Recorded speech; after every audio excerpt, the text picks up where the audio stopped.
83 பள்ளிக்கூடங்களை அதிகரிச்சிருக்குன்னு சொல்றதுக்கு பதிலாக 207 பள்ளிகள் குறைஞ்சிருக்குங்கிறீங்க. அப்போ பள்ளி கல்வித்துறையை பத்தி உங்களுக்கு தெரியல.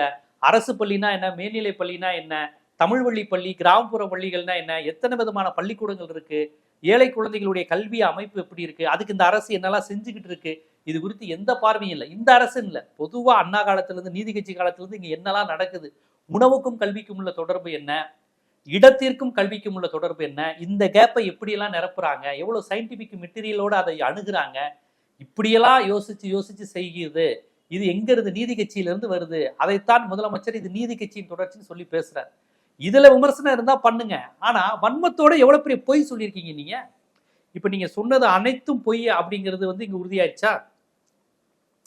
83 ஸ்கூல் திறந்திருக்கு அப்படிங்கிறத எப்படிங்க 207 ஸ்கூல் மூடி இருக்கு உங்களால சொல்ல முடியும்? அப்ப நீங்க சொல்லியிருக்கிறது அனைத்தும் பொய், வன்மம், அவதூறுங்கிறதுக்கு ஒரு சிறு துளினா அதை எடுத்துக்கலாமா?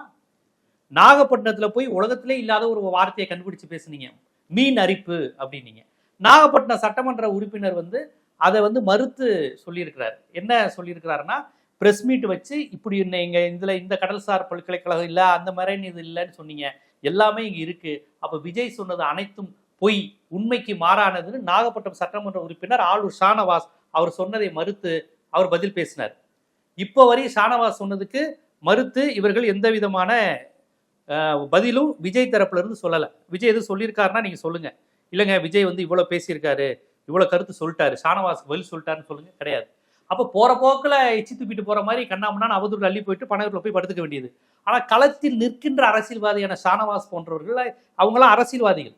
ப்ராப்பரா திமுக, விடுதலை சிறுத்தைகள், கம்யூனிஸ்ட், காங்கிரஸ், அதிமுக, பாமகன்னு ஒரு கட்சியில இருக்கிறவங்க ப்ராப்பர் அரசியல்வாதி. உங்களை மாதிரி பனையூர் அரசியல்வாதி கிடையாது, தூங்கி எந்திரிச்சு வந்து அரசியல் பண்ணுவதற்கு. அவர் இப்ப லிஸ்ட் கொடுத்தப்போ உங்களால பதில் சொல்ல முடியல.